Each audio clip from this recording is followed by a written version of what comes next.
Welcome, listeners, to another episode of Listen, Learn, and Love, hosted by Richard Osler.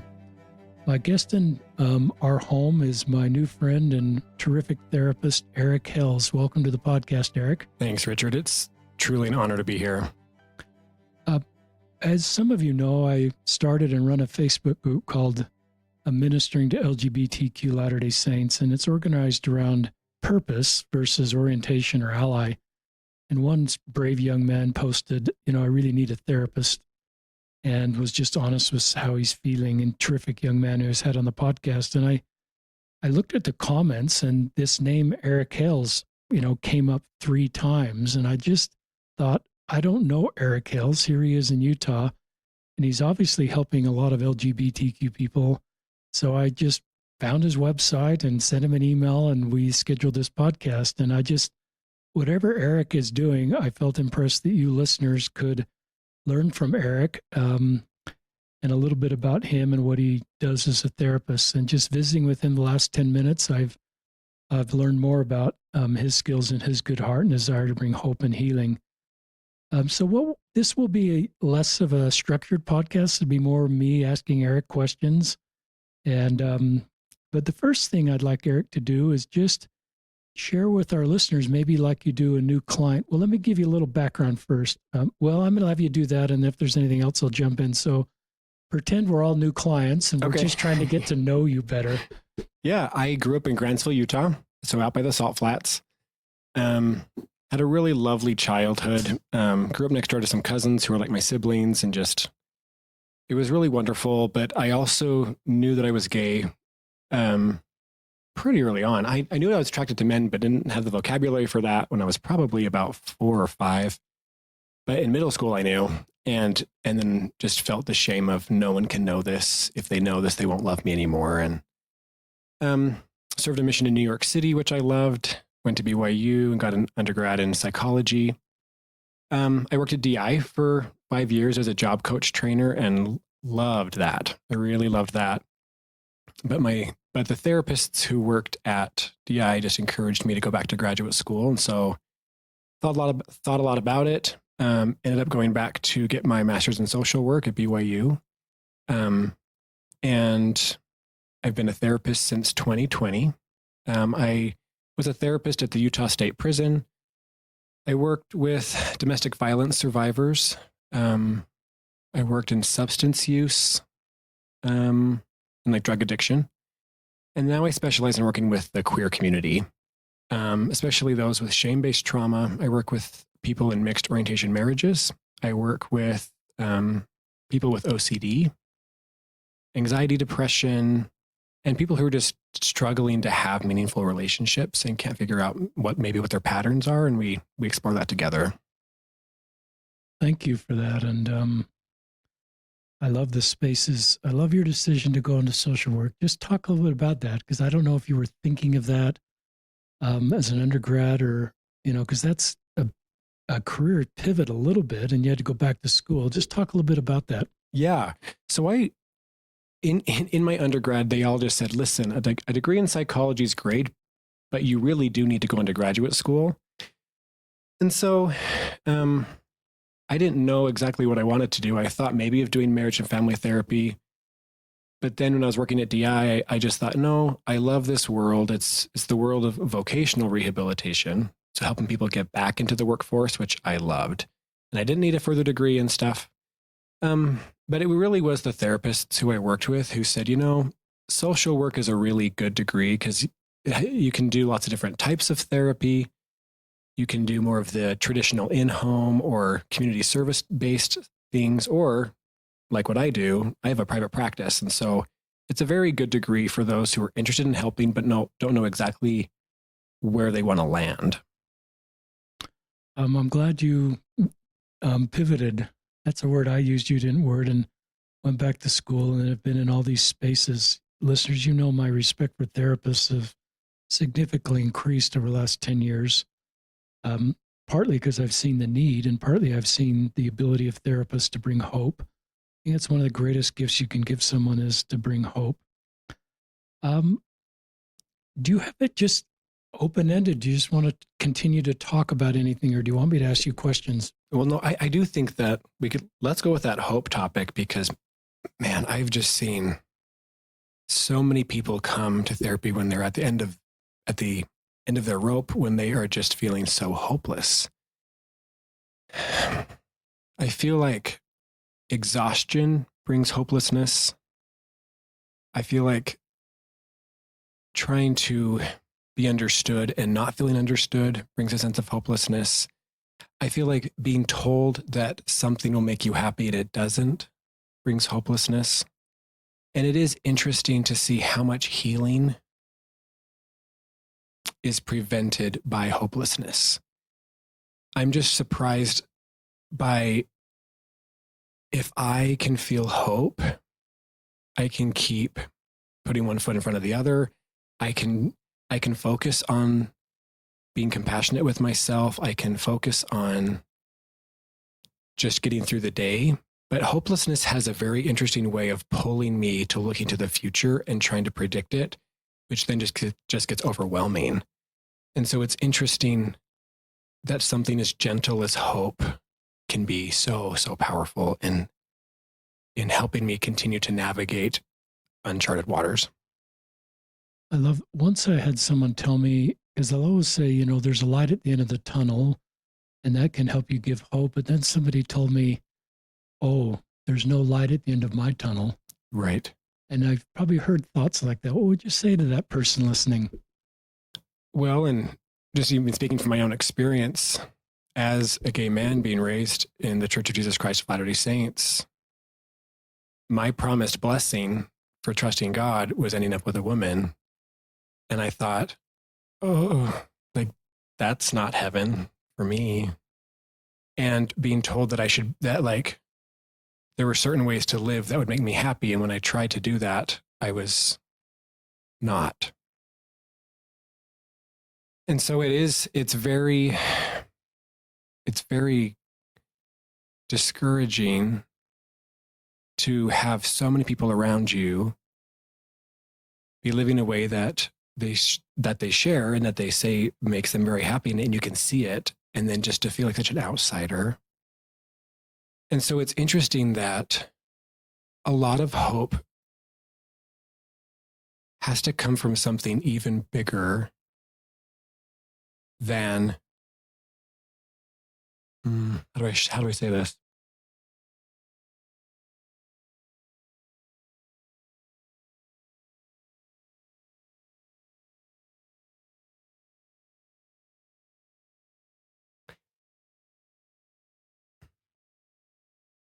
What I can say is hope came as I started to be honest about those feelings.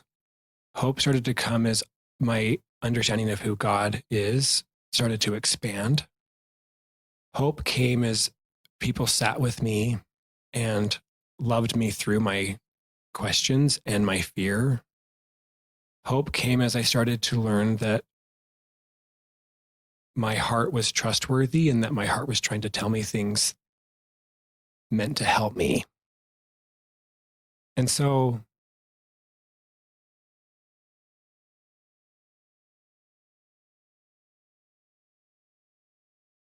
perhaps the sense of this isn't working for me is less a message about my worthiness and more a sign that my life path might look different. And perhaps how beautiful that my body and perhaps my higher power are communicating to me that there are different things for you. What a great answer. Talk about, sometimes I'll get questions like people message me and say, I want a therapist for my youth who's church affirming, because I kind of want my LGBTQ youth to stay in the church. How do you, are you that kind of therapist, or is that even the right way for a parent to approach this? I can totally understand the concern about a therapist trying to pull a client one way or another, especially children. I've just heard horror stories from my clients of them going to a therapist and then the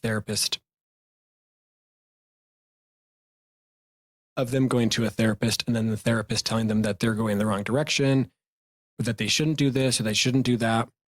I even had an experience once with a therapist where I told them, I said, I'm really feeling like God is telling me that I really don't need to make things work with a woman. And my therapist said, well, then you've given up, haven't you? And just that is not the role of a therapist. Talk about the role of a therapist. The role of a therapist is to be someone who you can share the truth with, where in a space where you will not feel judged, where they will help you figure out what you're feeling. They'll help you figure out what you're thinking about things, what your values are. The role of a therapist is to be supportive, kind, non-judgmental, to be encouraging, to help you be honest with yourself, and then to help you figure out as you identify obstacles that are preventing you from getting to where you want to be. The job of the therapist is to help you to identify the obstacles that are keeping you from getting to where you want to go. It's not to tell you where to go. It's not to tell you what you're doing wrong. It's not even to tell you what you should value or what you shouldn't value. It's a really humbling and sacred role that I take really seriously, that if a client's goal is to get their temple recommend back, I cheer them on and say, great. If their goal is, like many of my clients, navigating a mixed orientation marriage and they decide that they need to end that, then I cheer them on and support them in that. Or if they want to stay. And Richard, I think what's so interesting is people can come in with this idea of, I think I'm going to do this. I'm like, great, let's go for that. I've had so many people come in with the intention of saying, I'm going to stay in the church. And as we work together and as they are just honest about where they're at, sometimes that doesn't happen. I have others who have come in and saying, I'm going to divorce my wife. It's not going to work anymore. And then as we work together, they end up staying together. And so I think it's the freedom to say, this is what I'm feeling today. This is what my obstacles are today. This is where I'm feeling hurt today. And then you come back in the next week. And sometimes that's different, and that's okay. That's growth. And that's just how healing happens. But a therapist should never tell you where to go, what to value, or what success looks like for you. Great answer. We have a son that's a therapist and kind of talks to my wife and I about, do no harm. He talks very much like you. He's not as focused on the LGBT community. He's focused on survivors of sexual assaults and trafficking, but same principles apply. Mm-hmm. It takes a fair amount of maturity because I recognize as an ally, I don't have a story in this space, so I can just support everybody on their individual journeys. But I don't know if it just, I assume most therapists do what you do, but it takes a little maturity to have, you have a story where you don't feel a mixed orientation marriage is your path. Mm-hmm. But here you are supporting couples that want to make a mixed orientation marriage work. Right. And I hope I think really mature is the best word I can use, and very understanding of the responsibilities as a therapist. Any more thoughts on that? Well, you even used a beautiful word of journey. I don't know where someone is coming from really, and I don't know where they're going either. And so I'm essentially just a crossing guard on this one intersection of this person's life. And so I'm with them, and we can kind of sense where they are right now and where they're trying to go. But really, I'm just with them on this crosswalk. Okay, great. Let's go across this. And then they're going to keep going. I have no idea where God is leading them. I have no idea where their heart is leading them. And to try to intervene and say, I know what success looks like for you. A lot of it, Richard, has come from people doing that to me. And so I'm giving a gift back of what I'm trying to be, what I wish I had more of saying, I trust you. I trust your heart. And if we can help it get unburied from shame and from pressures and societal expectations, let's listen to it. Because as I've trusted my heart, I have found healing. And some people don't know why I'm doing what I'm doing, but I do. And that has helped me grow in my self-worth, in my self-confidence, because I'm learning to trust that Eric's heart is trustworthy. You're vulnerable there. Do you want to talk any more, Eric, about just the woundedness you've had from prior therapists? You know, I will say this. I've had therapists who, okay, I'll say this. Growing up in the church that I grew up in, I had lots of quiet, indirect, implicit messages that if I wasn't a member of my church, if I wasn't worthy to go to the temples of my church, if I embraced the fact that I was gay, that I wouldn't be loved. I wasn't told that directly very often. And so it was more of just kind of just osmosising itself like into me, right? But I had therapists who made that explicit. I had therapists who defined that as success for me and who preyed on my desperation and on my desire to be loved by my community, loved by my family. And I was explicitly told that if I am who I am, I wouldn't be loved, which I believed because it was what I had kind of assumed my whole life. And now it's been made explicit. And so I've really had to work on healing from that. I've had other therapists who've been fine, other therapists who've been great. And the thing is that the ones who were the most helpful for me were the ones who trusted my heart. And so when I would say things like, I don't think God wants me to do, like, to make things work with a woman, they're like, great. And it was as simple as that. My heart was my guide. And so as I started to trust me more than outside voices, I started to feel even some celebration from my higher power of saying, yes, yes, yes. And so I'm really aware of the damage therapists can do, but I'm also aware of the permission of like good therapists who do their jobs right can do to help. At least they helped me gain confidence to listen to my heart, which indirectly helped me learn that my higher power loves me as I am. A great segment. Thank you. Talk about, there's just some words we wrote down before we recorded, just kind of to get you talking about a concept. I'll give 3 to you right in a row. You can decide which one you want to go with: self-compassion, safety, or wounds. Okay, let's start with wounds, because I think so much of what therapy is for is to identify what my wounds are and also how have I compensated to deal with these wounds. An example being like if I hurt my knee and I have to still go to work and do my job,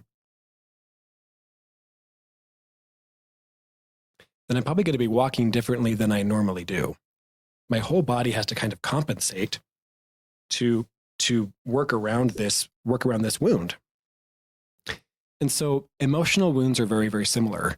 One wound I see a lot is the wound of shame. So the wound of shame is the idea of if people knew this about me, they wouldn't love me anymore. And so one way that I see, like a pattern that I see in myself and lots of clients I work with to compensate for shame is people pleasing. The idea of how can I be what others need so that they will love me? Which a result of people pleasing is I don't develop a self, I don't develop self-confidence, and I don't learn how to trust myself. And so therapy can be helpful in identifying what my wounds are and what my compensatory patterns have been that are resulting in increased loneliness, increased dissatisfaction, hopelessness, where it's like, oh yeah, oh, with this wound, it makes sense that I'm approaching life this way. And if I'm approaching life this way, it makes sense why I'm really not very happy with how things are going. That's great. You have a way with words. Talk about safety or self-compassion. Yeah. So safety is so important when healing. Safety is important anywhere. I mean, like when I used to work teaching people how to drive a forklift, just safety first. Like safety is so important. And I think that's what so many people need to open up and be honest about what they really feel. And I have clients who come in and I'll ask about like, how are they feeling? And in some ways they really don't know because they've never had a space where they have felt safe enough to say, actually, I feel this way. They're so used to trying to answer in a way that somebody else will approve of. And so in therapy, finding a therapist who you feel so safe with that you can share anything is so important in order to actually figure out what your wounds are. And then to be able to be vulnerable enough to say, and I treat people like this, or I do this, or I do this. And it can be so embarrassing to admit that. But if you feel safe enough with someone that they will love you, one, you can do some really great work, but also two, that starts to challenge that wound of shame of, wow, this person knows this about me and they still respect me. This person knows this about me and they still love and care about me and they see me as having value. I'm more than this pattern in my life. Well, you caused me to pause and think about that. You say a lot of things in a very short amount of time. It's one of your gifts. But the thought that came into my mind is when you were talking about safety, and some people have never known how to talk about their own feelings because they've never felt safe to do that. That's pretty powerful. And I think that's really true. And there's this need, especially if you're, queer, to be a part of a heteronormative world and a church and sort of be authentic. And my guess is you were talking about, I just felt people mute themselves. They don't even maybe develop the skills to talk about themselves because and then to be able to find a space they can, it probably is just healing. And it probably just all comes out. And it's probably like, I've never been able to put my feelings into words in front of a fellow human being and be safe doing that. There's a lot of healing in that, I would imagine. There is. And it's such a sacred space. Well, and since this is a Christian podcast, I can talk about this as well. Is Richard, I would say 8 out of 10 of my queer clients confess to me that they've never talked to God about being queer out of fear of God disapproving. So talk about safety. If I don't feel safe with God, where do I go? If participating in my church has resulted in me feeling like God does not love queer people, how can I go and ask God for help about my real issues? So what I do instead is I have prayers full of, well, I'll be better. I'll be better. Please forgive me for this because I'll be better. I'll be better. Instead of what my heart is really feeling. And so I start to caretake God. I start to people please God. And so who's my higher power? Where do I go for help? And so sometimes people, I think, don't recognize the depth of religious trauma that happens from growing up in an environment where you are told you'll be lovable when, you'll be approved of when, not now. And so to me, it speaks to like shame is so pervasive and results in hiding even from a higher power. The higher power, it was interesting. You said 80% never asked. And you would know more about this than I do, but the people I've met with that have asked, it's been very helpful to them. Mm-hmm. They have felt God's love or Heavenly Parents' love for them and every part of them. Some of the most powerful experiences been shared on this podcast are people finally praying. Remember this kid, Kasem, praying is an HXP leader. He shared this on the podcast in Africa on a dark night or something. And just this, God loves all of Kasem. Every bit of him, and it helped Kasem to love himself, and his therapist helped him along the way just get into a much better spot. I don't know if you'd recommend is that an individual decision to reach out to God and ask how God's feel about you? Would you generally recommend that, or how would you handle that?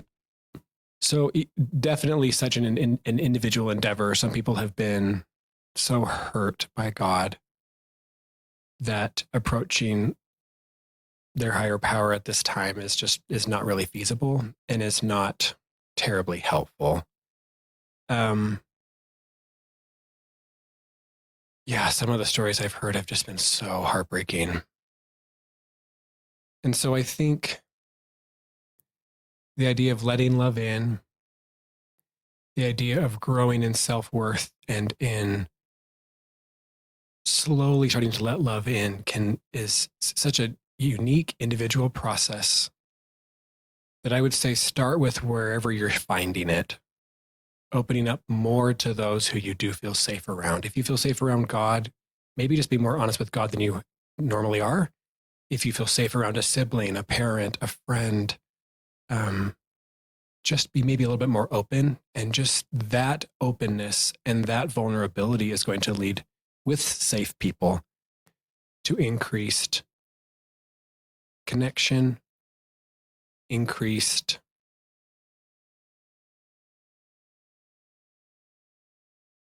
ability to be seen, an increased ability of believing that, oh, maybe I can feel this way about something or worry about this and still be loved.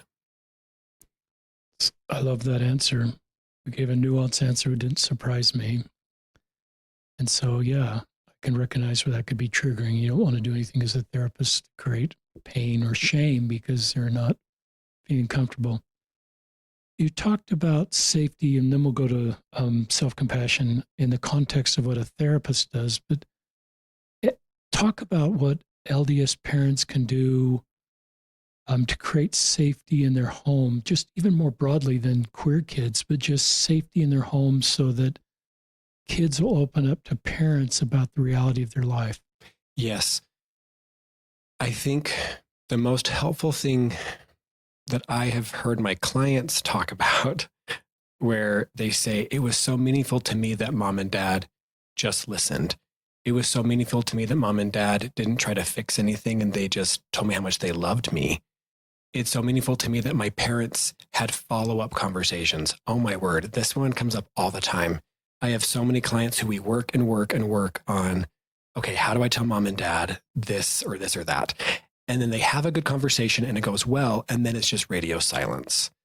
I think both sides, at least in the instances I've been aware of, both sides are just nervous they don't want to be too invasive. They don't want to rock the boat.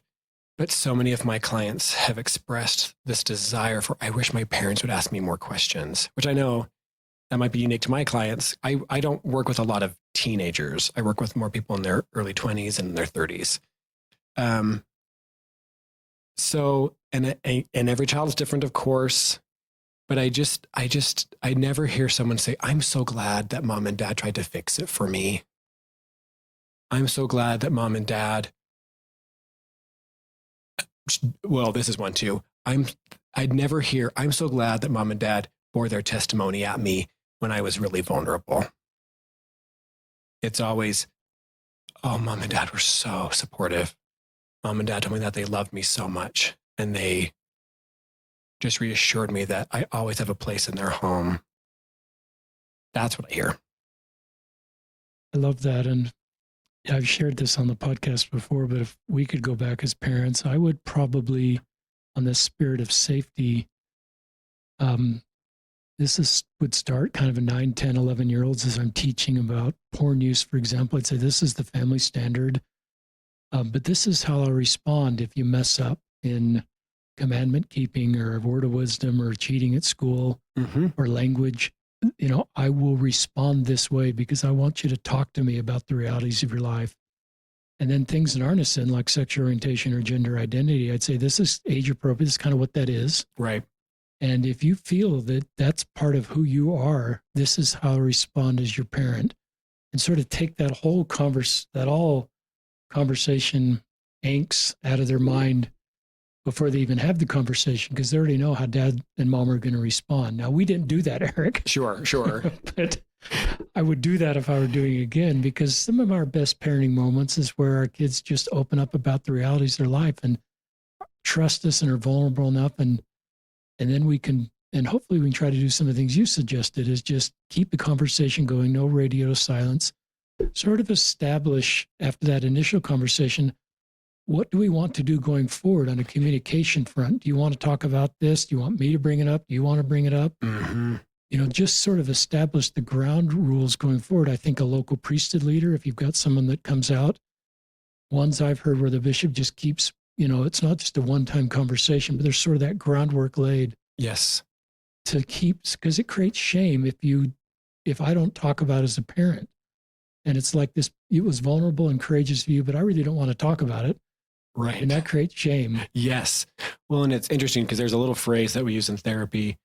It's called strike while the iron is cold. The idea being that when someone is having a moment where they are now opening up more, that is the moment to just be with them. Now they're bringing it up because they want things to be different, or there's something to address. Yes. Just like just all the examples you brought up, like cheating, or, I mean, there are just different things that's like, okay, as a parent, I need to address this. However, the time to do it is when the iron is cold. So the iron is hot when they're opening up and they're confessing and blah, blah, blah, blah, blah. And that's a very vulnerable moment. And that's the time to be like, we love you, we love you. And then it's like, okay, some time has passed, whether it's however long it is. Now let's talk about let's talk about this, because we really do need to address this. But it's just in those really vulnerable moments that we want to treat as very sacred and say problem solving will come later. I love that. I'm thinking of a dad who came on the podcast of two gay sons in Arizona. He said, we are not going to have gay children on my watch, and sort of did the things he thought would work to not have gay sons, and came on the podcast, saying that was not helpful. Right. And so it certainly wouldn't create safety if our goal as LDS parents is to not have queer kids. And having a queer kid is a good outcome. It's the same outcome as having a straight kid. Yeah. And so this whole mindset that it's a bad outcome and not on my watch is certainly something I probably thought 10 years ago, but I don't think that now. I think the next one is self-compassion. Yeah. Richard, one thing I've observed about my clients is they are the most compassionate people in the world to everybody else. Like if I was in a crisis, I would honestly feel comfortable if it wasn't for my role. Like these clients are so kind and they're so understanding of process. And I think it's just because of what they've experienced in life. But I would say one of the things that the majority of people I work with, and myself included, struggle with is self-compassion. And research just shows that self-compassion for sexual minorities in high demand religions is one of the most important skills and one of the most beneficial things you can do as you try to navigate life. Because as you were talking about, or I guess as we were talking about earlier, the light at the end of my tunnel, what am I even walking toward? I have to be okay with that uncertainty. How do I navigate relationships where my family where my family has been hoping for their whole lives that my life would look a certain way? How do I navigate how do I feel about God, about my church community? There's so much uncertainty that is there.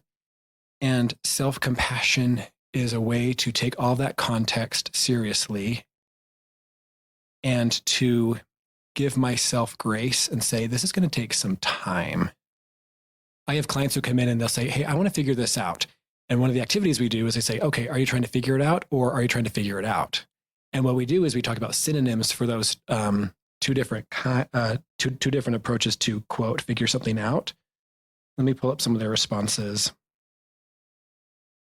So in one version of, I need to figure this out, synonyms could be, I need to solve this, I need to fix this, I need to have an ultimate decision made, this needs to happen now, this should never have happened. And it's full of dismissing their own experience of just this urgency of, I have to fix this now. Versus one skill we try to work on in therapy is when we say, I want to figure this out, we approach it from a spirit of curiosity, observation, gathering data, living and then learning, recognizing it takes some time. This is going to be a process. That we are trying to build self-safety and curiosity to say, I am actually trying to figure this out. but I'm also open to, I don't know the answers right now. And to me, that's the spirit of self-compassion. It's not saying I don't need to take responsibility, but it's this idea of saying, going back to our other example, I blew my knee out and this is going to take a while to heal. And so I don't want to yell at myself because I can't walk the way I would like to. Talk about, I really believe in self-compassion. The God I believe in loves all of us. Listeners, I don't think that love is earned. I think our worth is set. For those of you that are LDS, I just think because of our divine nature of heavenly parents, I believe our worth is set. Worthiness can go, the temple can come and go, but I think our worth is set. I think we come from, not from a position of brokenness, but a position of wholeness and completeness. That doesn't take progression off the table, and that's sort of mixing, LDS theology with what you said. I don't know if that's okay. Oh yeah. But that's the way that's the God I believe in, and the way we should all feel about ourselves. Well, that's the God who, as I've let God speak for themselves to me, that's who God is revealing themselves to be to me, as opposed to me defining what God will be or what I'm afraid God is. That as I'm learning to receive from my higher power, as I'm learning to experience them, it's very different than me. Well, an example being, I can remember times in my life when I would just be covered in a wave of love or compassion or kindness, and in some ways dismissing it, saying, well, God couldn't say that to me, as opposed to just saying, whoa, this is what's happening to me. And taking my experiences day by day and letting that become knowledge and trust. And just that idea of what's true for me today, and that can grow and evolve, but trusting the experiences I'm having and letting myself be open to perhaps God is different than I had expected. Talk about trauma definition, shame-based trauma. Yeah. So a definition I really like about trauma is that something else is in the driver's seat of my own car, that I'm not really the one driving. I'm being driven around by something else. For me, Richard, my trauma was, I felt so much shame, or this idea of, if people knew this about me, they wouldn't love me, that what was driving me was people's opinions of me. What was driving me was this deep fear that I don't belong and that I won't be loved. And so what I did to compensate for that was people please. I just tried to be perfect. I was so good at church. Like, I was good at teaching. I was good at anything that could be praised. I tried to be good at it. I was good at school. I just tried to excel, to try to compensate for what I perceived as something that was so wrong. But I've learned that that's truly one of my favorite parts of myself. And that's something that my higher power actually celebrates, is me being gay. And so, but I had to become aware of that. I didn't realize that I was doing it. So a lot of what we do in working to identify what our trauma is one, identifying where's the hurt? Where's the hurt? Where's my lack of power? Where do I feel pulled around? Where are my wounds? And then how is that impacting how I interact with others and how I live my life? And even just that awareness is such a big deal, because it's one thing to be aware of it, but it's another thing to allow myself to feel it and recognize that it is real. I have so often been the villain in my own story, where I'm just blaming myself for not being strong enough, not being more able to be vulnerable, not realizing that the wounds I have or the trauma I have are so deep that I'm genuinely not able to have as much choice as I think I have. An example of this is I was in a class at BYU during my undergrad, and we were talking about agency. And the professor was trying to explain just how much context impacts how much choice we have.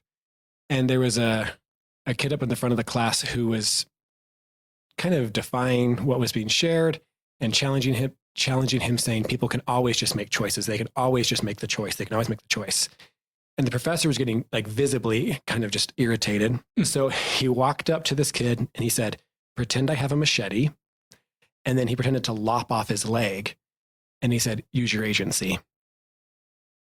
And it was so powerful to me to see like, okay, a moment ago, there were so many options available to this student that now that his leg has been cut off are no longer options.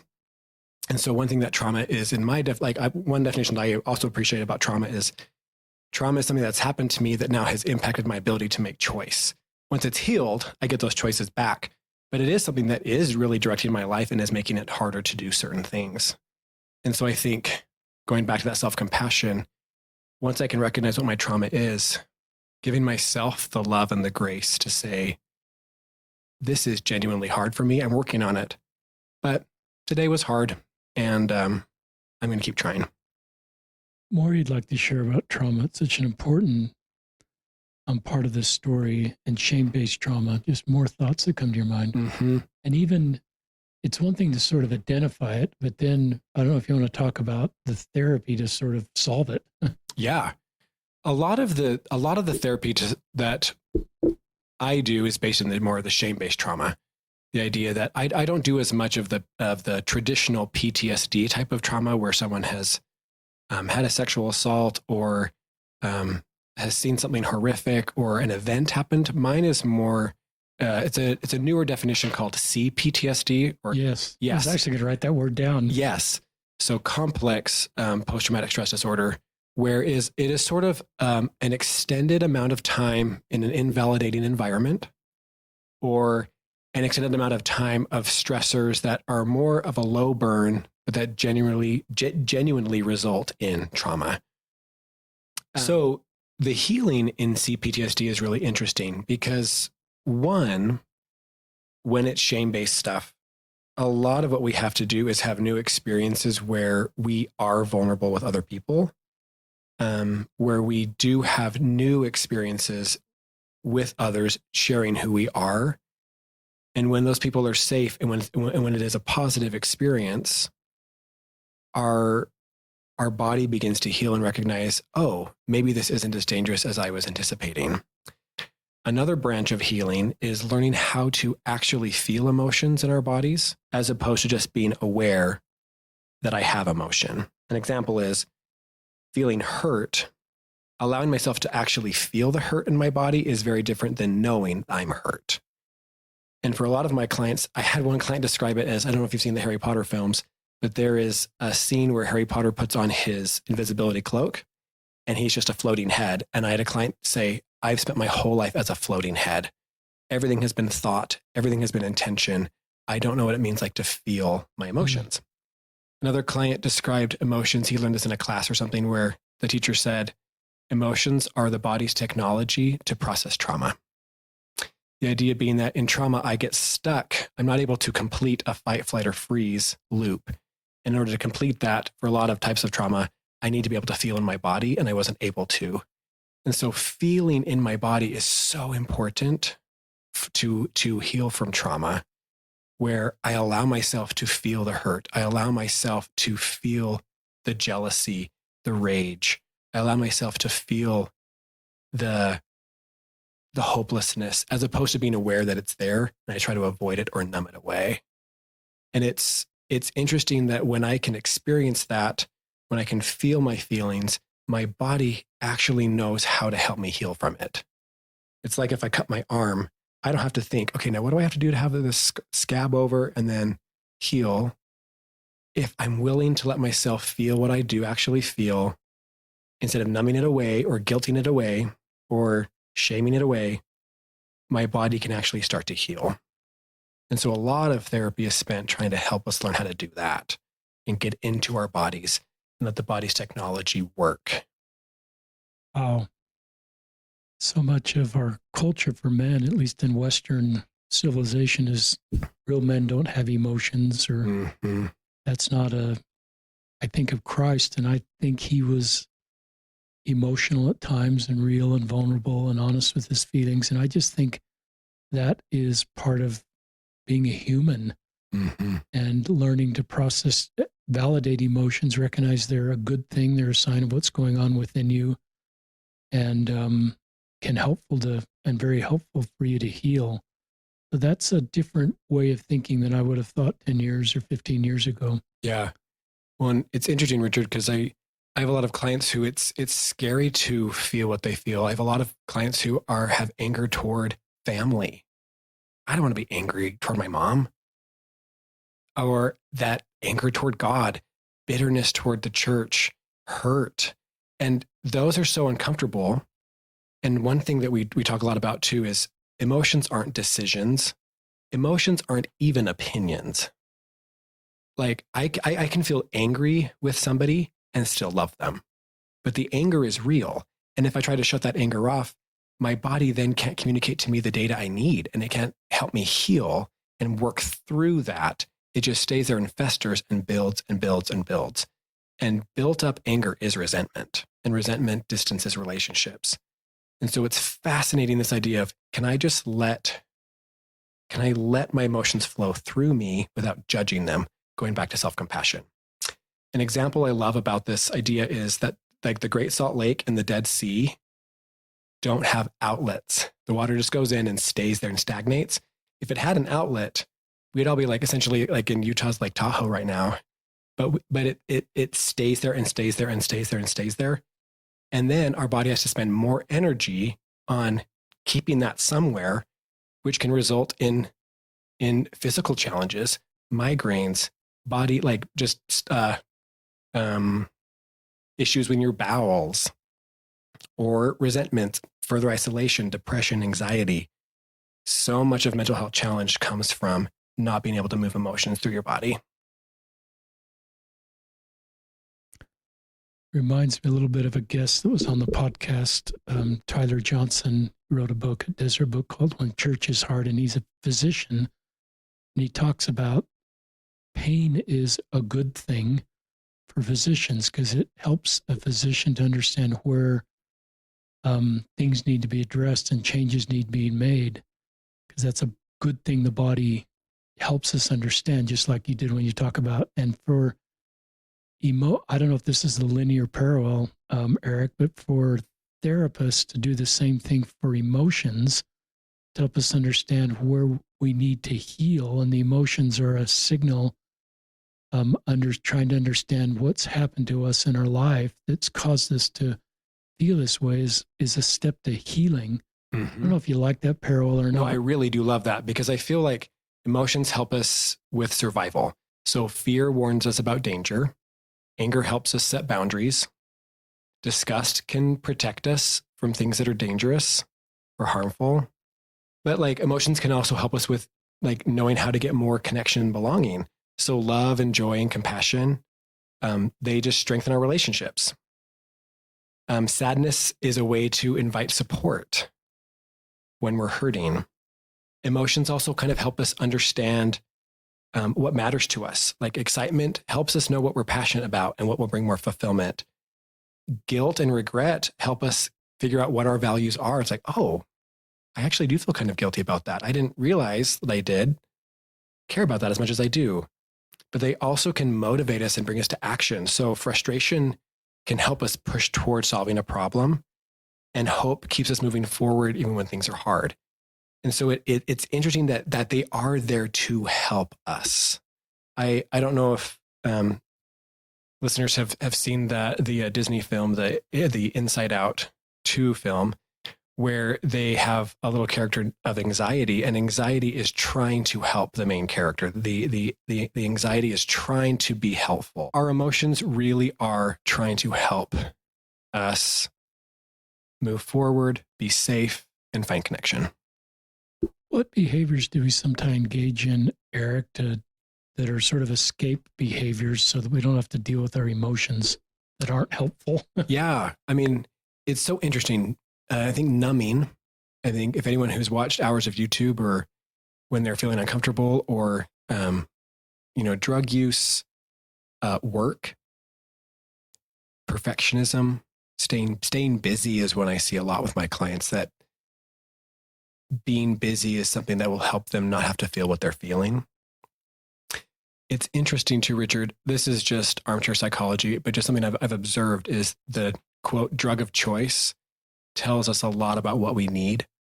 For example, I have lots of clients who are really frustrated in their compulsive sexual activity, where sexual exploration is one thing, but when it's used like a drug, it's something else. And that speaks to me, at least, of, oh, I wonder about loneliness and lack of connection. Versus when someone's using meth, that can be to, one, enhance sexual experiences, or to escape and to have fun and to fulfill that need for excitement, staying busy. I mean, all of them just speak to this idea of it's far less about what I'm doing and more about what my body needs. And sometimes I can get some clues from what I'm choosing to do to numb that could be helpful for me to figure out, oh, if I could get some more connection in my life, maybe I wouldn't need as much of this. I love the word numb, drug of choice, and talked about this on the podcast. I connected with a therapist who was a YSA bishop, and she taught me the iceberg principle, what you've just talked about. And I'm not trying to be a therapist as a bishop. We shouldn't try to do that. But she did sort of talk about what I sometimes see as a bishop on the top of the iceberg, numbing behaviors that confess to bishop. That wasn't really what was happening there. That's maybe what the YSA wanted to talk about and maybe what I could deal with. But if I was really going to be helpful, and often that would involve a therapist or the YSA, was to get to the bottom of the iceberg and figure out what's really going on there. And often, yeah, it's sin at the top of the iceberg sometimes, but if you put it in the big picture of what's at the bottom of the iceberg, I think that's the road to healing. And often it was numbing, it was the need for connection, it was escape from emotions. It wasn't like, I want to displease God today, so these are 4 things I can do. These are good people that are trying to do the right thing. Well, with it, Richard, it's interesting. Sometimes I'll have clients say things like, I don't know why I'm still struggling with this. I have such a strong testimony. And it's like, I don't think this is a spiritual concern. Just as you were saying, I don't think, maybe at times it is, but like, I don't think pornography is a spiritual issue. It's not a lack of commitment to God. It's not a lack of a testimony. It's whether it's, I have emotions I can't handle and this helps me calm down, or I was exposed to this when I was young and this is how my body is used to dealing with difficult things, or I'm curious, or I'm lonely, or I'm so sad and this gets me out and helps me escape. Those aren't testimony issues. And I think the idea of a hammer is very, very helpful in certain circumstances, but you don't want to paint a room with a hammer. And so trying to address everything as if it has a spiritual solution can be really damaging, but also very confusing of why isn't God helping me? Which can damage a relationship with God. I don't know. I just think the idea that everything can be solved through spirituality, I think, can have some long-lasting impacts. Like that, because my toolbox as a YSA bishop was spiritual tools: read, pray, more temple attendance, and as I've heard so many stories of healing and the role of therapists, I think there's there's an equal toolbox there that you understand and are able to bring to people. So my go-to was the toolbox of spiritual tools. And but I recognize there's, just like you're inviting us to consider, and so I really believe what you're sharing. And if it's just framed up as a spiritual weakness, that often just repeats the same shame cycle. And it's not the road to long-term healing. Right. So that's very thoughtful. Well, it's interesting that it's perhaps a spiritual tool that could be used with someone who's dealing with chronic relapse would be emphasizing the grace of Jesus Christ and saying the love and compassion that he has, and he gets it and is committed to you and is not going to give up. And how do I let that compassion in when I continue to be disappointed in how things are going? As opposed to, one time, Richard, I was meeting with a bishop talking about my own pornography use. And this bishop literally put his head in his hands and said, Eric, I don't know what to tell you because you're doing everything right. And it was so shaming. Mm. So then he's like, well, maybe we should have you not be a home teacher. Maybe that would help. Mm. So instead of saying, I don't know, it was such an awful experience. And it made me just feel like even as powerful as God is, God couldn't help Eric. So I must be really bad. Interesting. And so it's just interesting, that idea of the tools. If I don't view myself as having to solve things for other people, it really helps me see my tools in a different way. Interesting. I wish I'd had this podcast 10 years ago. A thought came to me. One of the things, when I love the way you talked about the character of God as part of the spiritual toolbox. And, I'm thinking of seminary lessons where every time I repent, I'm adding to Christ's burden. But listeners, I don't think that's our doctrine. I believe he's already paid the price. He rejoices in us taking advantage of a gift he's already provided for us. And if we relapse, I don't think he wants us to feel we're back at square one or we're adding to his burden. I think that just adds to the shame cycle. So I do agree, the spiritual tools are needed, but especially the one you just used of framing up God the way I believe, this loving God and this Savior that isn't disappointed in us. His love is always there, and we're not adding to his burden. We're not somehow putting him back on the cross every time we mess up. Right. He loves to forgive. Right. And we're not back to square one. So I love that. Mm-hmm. And I'm uncomfortable calling it addiction. Addiction is a word, therapists have taught me this, that we're too quick to label things addictions. Mm-hmm. And the shame that creates is if we think we're addicted to something. One of the things I wrote down is we should choose not to be offended. I've heard that at times from church leaders that I love, and I've always been fine with that, but now I'm not sure I'm fine with that. Yeah. Because I think agency kicks in with what we do with when we're offended versus choosing not to be offended. And if we're muting our emotion when we are offended, and that happens to all of us, that's kind of a tangent thought. No, but well, even this, Richard, thinking on that same vein of thought, I think gratitude applied too early is actually shaming. Saying, well, I should be grateful about that. I hear that all the time in sessions. Clients are like, well, but I should be grateful. But you're hurt. We can get to gratitude. Gratitude is a mental health. So not even like a religious, it's a mental health, coping skill. But applied too early, I am essentially dismissing my own experience of saying, well, you shouldn't feel that way. You should be grateful. I'm not grateful that I was sexually assaulted.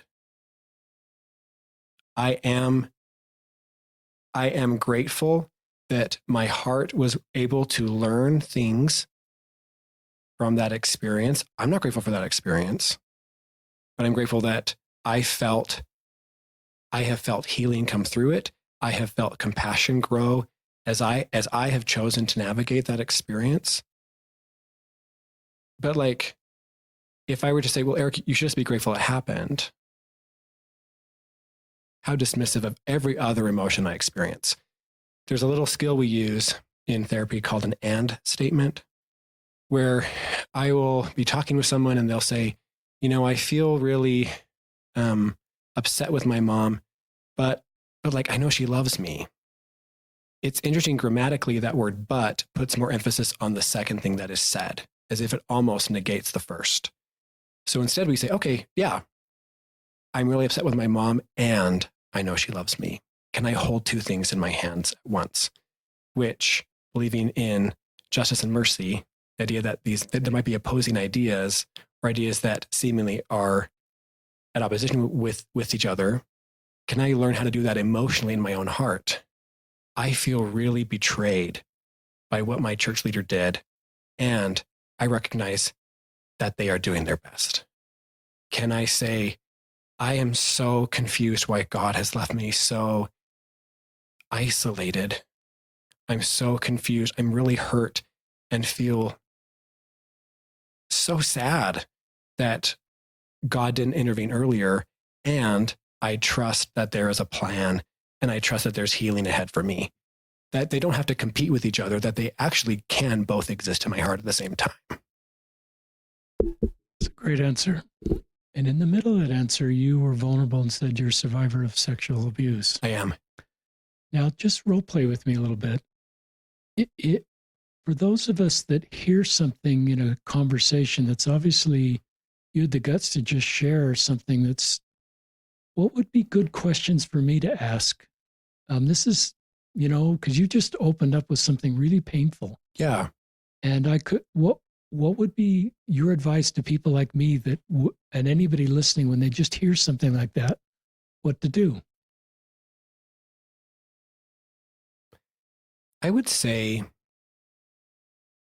leave as much of the direction in the court of the person who's opening up. So I would say something like, thank you so much for telling me that, which you just did. And then say, what else would you like to share about that with me?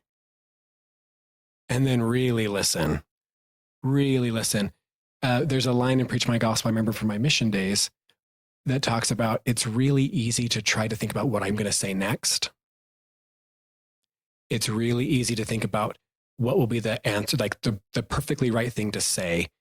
And I think it's Elder Holland actually, and he talks about actually just sit there and just listen. Just listen, listen, listen. If you really listen, then you'll have a better idea of what should be said. Because sometimes people say the most important thing at the very, very end of something.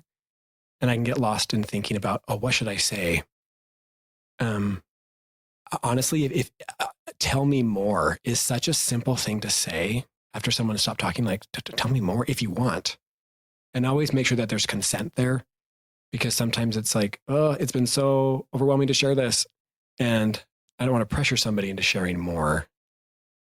And then also again, we were talking about those follow-up conversations. It's so helpful to say something so safe as, I just really appreciated you telling me that, a couple of days later saying that. I was wondering, have you had any more thoughts about that? Instead of, I guess sometimes questions can be overly prying or even shaming. I told a very dear friend of mine that I had experienced conversion therapy, because I did, and I didn't recognize it for what it was. And she just said, and it was so simple, but she said, well, it happened when you were young, right? And I was like, no, I was an adult. And so sometimes my own fears can come out in questions. So sometimes it's just really helpful just to be even simpler than I think is even helpful. Just tell me more. I would love to know more. Whenever you're ready, I would love to know more. Or like, wow, thank you for trusting me with that. Terrific answer. As you were talking about that, your answer to my question was, except that little segment where you pivoted your own story, was, I kept thinking about that and what that would probably mean to you in the context. And I'm not saying that's what we all are able to do, but I just think when we're in situations, listeners, like a core meeting, a classroom with friends and family, when we see somebody courageously be real vulnerable like that, I mean, you just shared something incredibly vulnerable. I think it takes discipline to do this, and I'm not perfect at it, but to do then what you invite us to do was you asked an open-ended question for me to ask you. Yeah. It wasn't a yes or no. Mm-mm. It wasn't, I didn't project what I thought happened, like, this is how you must have felt. And so you invited us all to ask an open-ended question that felt really safe. I don't know if you can say the whole question again, but it was something like, if you feel comfortable talking about this, I would be willing to hear more. Mm-hmm. Now, and maybe it may be later. So if someone in elders, if you're teaching a lesson, you might stop and just thank the brother or the sister in Release Society for being vulnerable. But you might, as a class member or even the teacher feels impressed, would you like to share more, brother? That was really brave of you. Yes. Well, and it's so interesting because I have felt the pressure. Sometimes I'm in sessions and I think, I hope I know what to say. And that fear is so real, right? I don't want to hurt anybody. I don't want to say the wrong thing. But it's so interesting, especially if it's really a vulnerable thing someone is sharing, there's probably shame surrounding it. Yeah. What helps shame heal is being seen. So your presence is enough. you loving them and listening attentively, honestly, is maybe, I would say, is far more helpful than any advice you have. Advice is not the thing to be giving when someone's opening up. It's that idea of strike while the iron is cold. So someone's opening up, advice needs to be set on the side table for a while, and then it can come in later. Even your own experience might be helpful to hold off on. It's just being with someone helps heal shame. For me, I've had the courage now, like, share my experiences with people with sexual assault because of the loved ones I opened up to about it. And they were so loving, it helped me feel less embarrassed, helped me feel less shameful. And of course, I have lots of work I'm doing. I'm still working with therapists and navigating all of that. But the shame component has been so healed just by the presence and the love of safe people. They didn't have to say anything. Just a comment back to PTSD listeners. I think you call it CPTSD. And we did have a guest on the podcast just talk about, World War II torture. And one was drip, drip, drip on the forehead versus anything dramatic. And she compared that to how some feel at church that are queer. And just, there's often not one big event. There's just what you were talking about, Eric, this ongoing drip, drip, drip. And most of the time, the trauma is just wondering when the next drip is going to happen. Yes. So church can be a place of, people sometimes culturally say, well, we overrate PTSD and people are overthinking it. And maybe that's true for people who've never felt it. But if you felt some of that, then you sort of can, but even if you haven't felt it, you ought to validate it in others. So that's a real thing. It is. But you being open, that segment you just did about your own, being a sexual assault survivor was terrific. And thank you for your courage to be vulnerable. And my respect for you just increases when I hear you and others have the courage to be open with the realities of your life. Well, thank you. So thank you. Well, thank you for creating a safe enough space. And also just a thank you to all of your like listeners and all the guests who've been on the show. I've heard so many of my clients talk about feeling validated and seen just from the courage others have shown to share their own stories. Which, how beautiful is that? Is when someone's feeling so isolated, they can find this podcast and others like it where they hear someone talk about something that they've experienced and they now know, oh, I'm not the only one. You guests, that's an honor, and thank you, Eric, because it's you guests that have been on the podcast or will be. You're the heroes. Talk about. I'm going back to the original Facebook post that connected me with you. Is just talk to somebody who's gay in the church, really wants to stay in the church. Doesn't want to marry a woman. This could be a gay woman not wanting to marry a man. But the complexity of that road is just overwhelming at times. Oh, my goodness. So, and it's not one therapy session you can solve this. And this example, somebody's out, they've been on the podcast, they've been on social media. Mm-hmm. They're getting a fair amount of support, but it's not, maybe initially it was really helpful, but now just back to the reality of their road and other people, it's back to them and they're kind of feeling the reality of this. Just you would know what to say. Well, Richard, it's not a terribly comforting message, but I will say that sometimes having a set goal of that will make me lovable and worthy is its own sophisticated type of numbing, where it's so important. If I have these goals for myself, it's important that I honor the emotions that are coming up, that I don't try to pretend away my loneliness. I can feel through it and still choose to stay in the church. I can do that. But if I don't feel that, if I don't feel what I'm feeling, if I can't be open with people and talk, it's just going to make it that much harder. And I just see so much collapse. I see so much just despondency and despair. And it's interesting because I have clients who have come in who their goal was to stay in the church and they're doing it and they're staying. I have others who have had goals of coming in and to stay in the church, and they are no longer participating. I have others who've felt a pull to go back to church. I've had others, I think it is so terrifying to do, but it is so important that in some ways I give my future to God and I honor what is true for me today. My favorite people in the Old Testament are the children of Israel.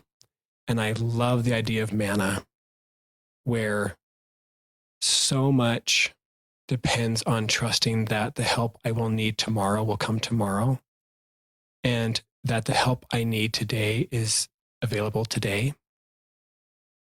And sometimes that is a hard conversation that comes with a safe person where I can open up about how hard things are. Sometimes it is a workout that helps me feel less anxious after I'm done. Sometimes it is a scripture reading session or a prayer or going to church or talking to somebody about how difficult church is. What I see that makes it doable for those who are choosing to do that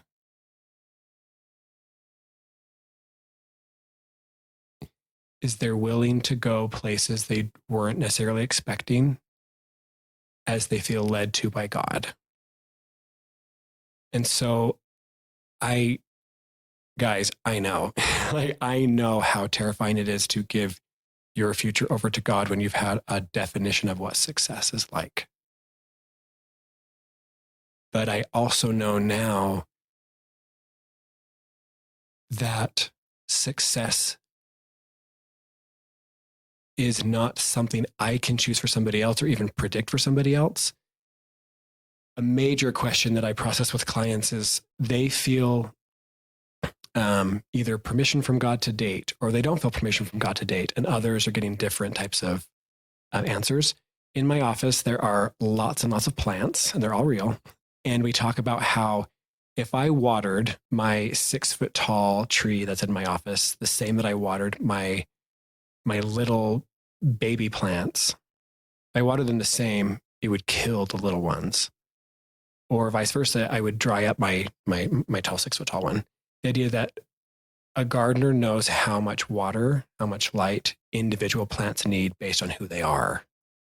And so this idea of trusting what you're getting, being open in prayer, being open with family and trusted friends, this idea of saying, in some ways, I have to give up the idea of where am I headed and trust that God is leading my steps, as opposed to me knowing where I'm going.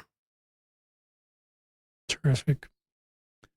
I think of, give great answers. I think of our role as allies. For those of you that are allies, I think our role is, I think a therapist taught me the word self-determine and write your own stories. I think that's our role as allies. I'll always invite people to stay in the church. Mm-hmm. I'll always invite people that at the end of the day, you've got to write your own story, and I'll walk with you, and I'm not going to make you the hero one day and the villain the next day. I just recognize it's really complex, and I'm going to invite you to, when you hit these forks in the road, mixed orientation marriage, really called to be celibate, or a same-sex marriage, do that when you're in your best spot emotionally, spiritually, and really intentionally doing that versus out of anger, of a reaction to something, and really own your own story. At the end of the day, it's between you and God, you and Christ, and I won't be there. Right. And so that's the way, as an ally, listeners, I've had to sort of, walk this road with people that I love that are walking this differently and trying not to that's the way I handle it. I'm not a therapist, but that's just the way I handle it and leave it at the Savior's feet. And my job is to love, and He saves, and I'm trying to be a gatherer, not a sifter. So that's kind of, as a non-therapist, the way I approach it. And I just recognize it's really complex for my queer friends. Well, and I loved what you said about, I love, He saves.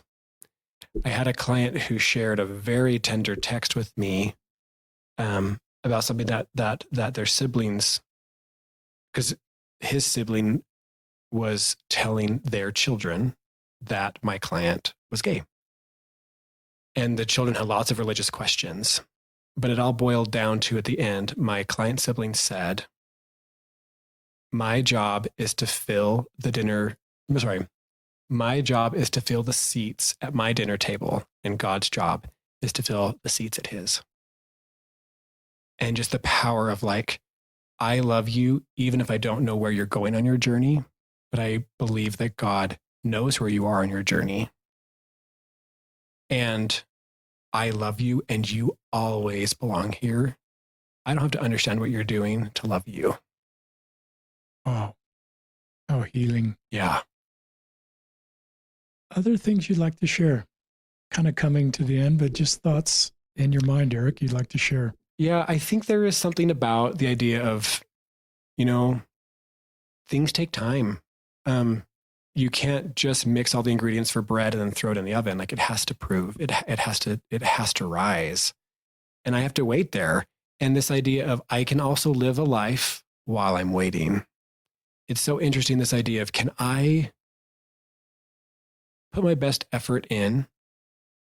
And then at some points, I really do just have to live and learn more and have other experiences and enjoy and laugh and connect, while also simultaneously really, really wanting things to be different and changing, but recognizing that more effort doesn't necessarily mean it's going to happen faster, especially if I have patterns of perfectionism and harshness with myself.